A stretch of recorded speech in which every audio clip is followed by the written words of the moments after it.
Today, we're taking a look at two Japanese bombers that were developed in the early 1930s, the Mitsubishi Ki-1 and Ki-2. In terms of appearance, they had that hallmark look of many bombers designed between 1925 and 1935, which was that of a corrugated box with wings. Though they weren't the most elegant of designs, these represented some of the company's first attempts at all-metal monoplanes, with a couple of exceptions, though it must be noted they were not completely developed by Mitsubishi, as they were both based on an existing aircraft. In February 1931, a Junkers K-37 was imported from Sweden and donated to the army by domestic sponsors as a patriotic gift. This was part of an extensive program to financially stimulate the growth and development of aviation technology within the country. The K-37 was a Swedish-built, militarized version of the prototype Junkers S-36. However, it had attracted little or no interest in Europe, and so it was donated to Japan. For 1931, the K-7 was a fairly advanced design, featuring all-metal construction, two powerful engines, strong cantilever wings, and a service ceiling of 7,000 meters. The Japanese Army Air Force took interest and pressed it into Army service for examination, in which it saw combat during the Japanese invasion of Manchuria in the latter half of 1931. Its performance impressed many in the Army leadership, who in April of 1932 issued an exclusive specification to Mitsubishi for the production of a new heavy bomber based on the Junkers K-37. This was to replace the aging Kawasaki Type 87, which was also based on a German design, the famous Dornier Val.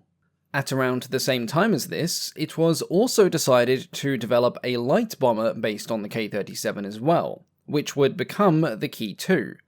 But for the sake of keeping things simple, we'll look at the heavy bomber first. Known in the Army as the Type 93 heavy bomber, the specification called for a twin-engine monoplane bomber with an engine power of 700 horsepower each, and the capacity to maintain flight on only one of these engines. The bomb load was to be 1 ton, or 1.5 on reduced fuel load.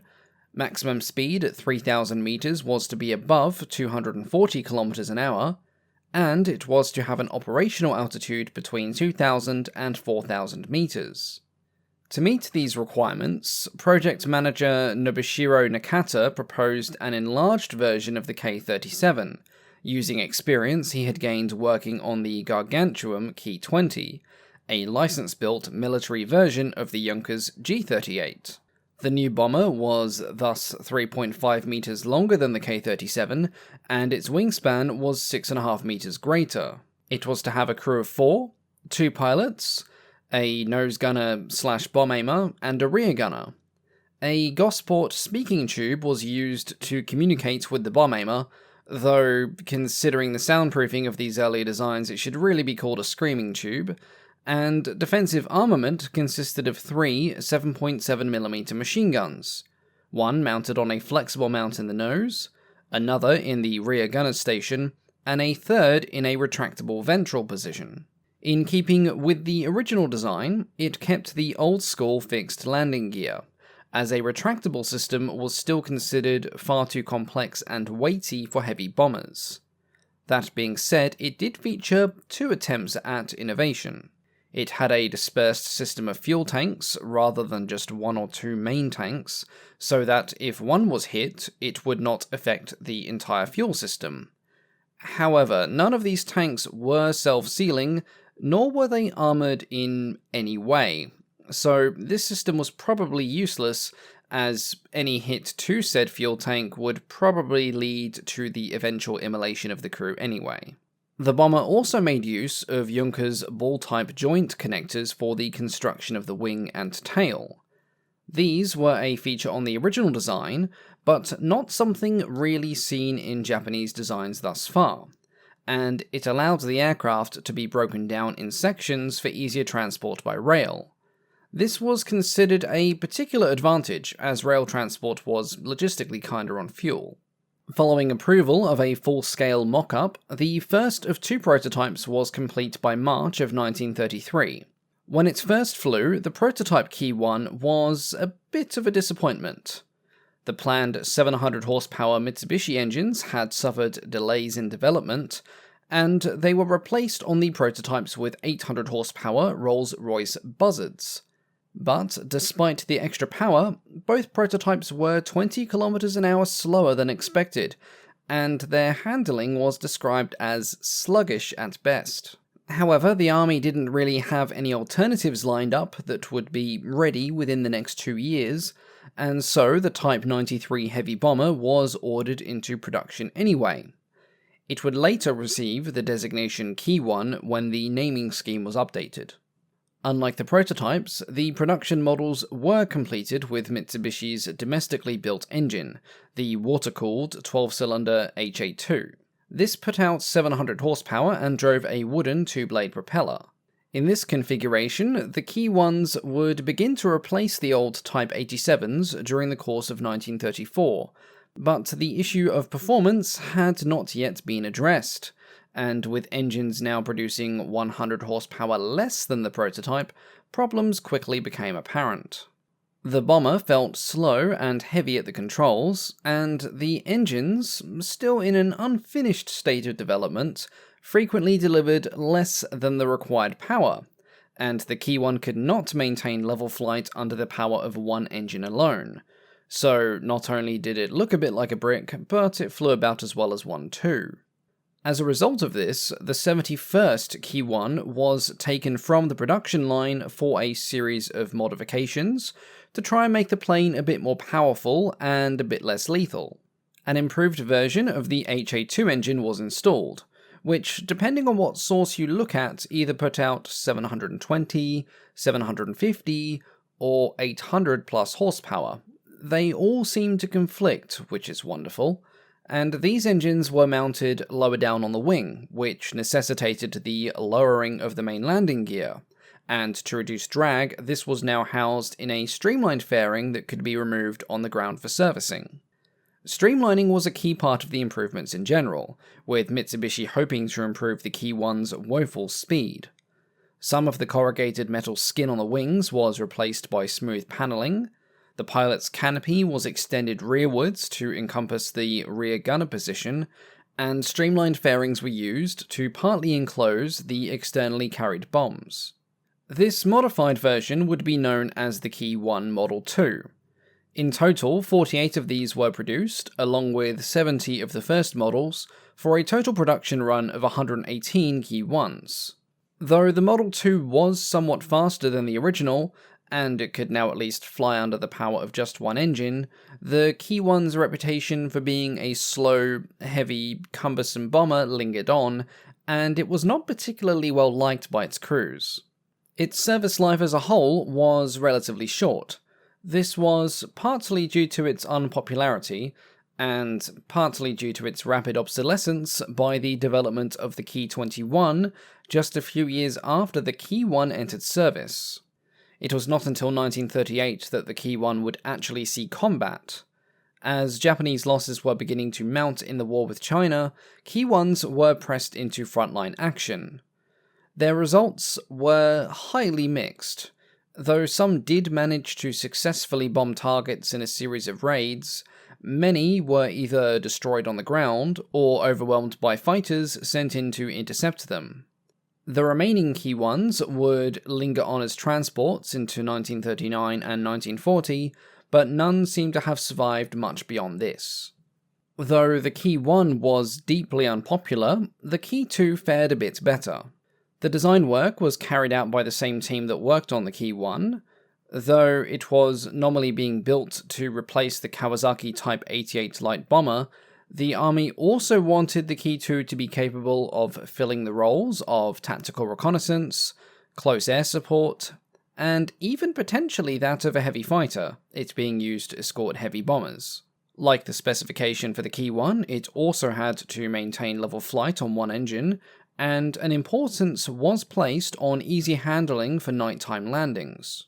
The design that was proposed was similar in dimensions to the original Junkers K-37. The wing and tail were essentially identical, with the exception of the ailerons, but the fuselage was completely redesigned to meet the military requirements. Said requirements called for a top speed of 260 km an hour at 3,000 meters, and a 4.5 flight endurance carrying a bomb load of 500 kilograms. The specification called for the bomber to be powered by a pair of 450 horsepower Nakajima Kotobuki radials, which were in essence a license-built version of the Bristol Jupiter, but Mitsubishi also submitted a proposal for the bomber to be powered by the Mitsubishi Type 94 HA8. This was a 9-cylinder radial engine of approximately 500 horsepower. It was still under development, but the Army was amenable to the idea once the engine was proven to be reliable. The prototype design that was submitted to the Army had a crew of 4 like the K-1, but unlike the K-1, its bomb load was carried internally, the nose gunner position had a new ball-style turret, and there was provision in the design submissions for the fixed landing gear to be replaced with a retractable one. However, the Army found the design of the turret and landing gear to be too innovative for their current needs, and they were deferred for use until a real need arose. And so, with an open gunner position, open cockpit, and a fixed landing gear, the prototype K-2s were completed in the spring of 1933, and initially things looked good. It performed reasonably well during the initial test flights and manufacturer trials. Though its top speed fell short of the requirements by 5 km an hour, its handling qualities were praised, and unlike the Ki-1, it was considered easy to fly in general. Unfortunately, during these trials, one of the prototypes stalled during its approach for landing. It came down hard, and the fuselage broke apart aft of the main wing, with the entire crew being killed in the ensuing crash. Following this, the design of the fuselage was altered to give it greater strength, and with the other prototype surviving its trials, the aircraft was ordered into production as the Ki-2 Model 1. The Model 1 was built until 1936, with 113 units being produced, until production was halted for a major redesign to modernize the aircraft. The design features that had been deemed too innovative in 1933, the enclosed nose turret and retractable landing gear, were now introduced, along with several other changes, the Army apparently realizing that innovations were a good idea. The pilot's cockpit was now enclosed under a canopy, 550 horsepower Type 94 engines were finally installed, and some of the corrugated metal skin was replaced by smooth panels, much like on the Ki-1. Testing revealed these changes had increased the top speed by 30 km an hour, the handling had further improved, and as a result, the Ki-2 Model 2 was ordered into immediate production, with 61 being built between 1937 and 1938. The Ki-2s were liked by their pilots and their crews far more than the cumbersome Ki-1. However, they would also have a fairly uneventful service life. Though the modifications had improved the Ki-2's performance, the Model 2 had a production run of less than 1 year, as it was being made obsolete as a light bomber by the more nimble, single-engine Ki-30. Most Ki-2s were deployed in northern China and Manchuria, but by the outbreak of full-scale war with China, they had mostly been withdrawn from service. Some did remain, including 14 of the 12th Hikorentai, and their superior performance over the Ki-1 gave them a greater chance of survivability in the earlier stages of the war. The Ki-2 saw more combat than the Ki-1, with at least 2 squadrons of Ki-2s taking an active part in the Battle of Zhujiao. However, as time went on, many of these Ki-2s were destroyed, either on the ground or in the air, and the remaining few were pulled from combat duties by the end of the year. The Ki-2's only real claim to fame was that it spawned a record-setting civilian aircraft. The Asahi Shimbun newspaper ordered an unarmed version of the Model 2 variant. Named the Otori, or Phoenix, it was equipped with a new cockpit, dual controls, and its fuel capacity was increased. Between 1936 and 1939, it completed a series of long-distance flights, including a 9,300-kilometer flight around China. But aside from this offshoot, neither the Ki-1 or the Ki-2 would cover themselves in glory. When first conceived, their designs could have been considered modern, but, as was the case with many designs of the early 1930s, they were rapidly made obsolete. By the time the Ki-1 was entering operational service, the prototype for the Ki-21 had already flown. This too was a product of Mitsubishi's design team, and its high speed and sleek looks were a testament to the rapid advances in aircraft design. Unlike the Ki-1, this aircraft would see extensive service, being operated from 1938 all the way through to 1945. But the history of the Ki-21 is a story for another day. As always, thank you all so much for watching, and a special thank you, of course, to the patrons, with a special shout out to Kevin, Deliardo, Bain, FB, Christopher R, Tronathon, Eric Heineman, and John Austin Jr. for their support as Wing Commander tier patrons. Thank you all so much, and I'll catch you all next time.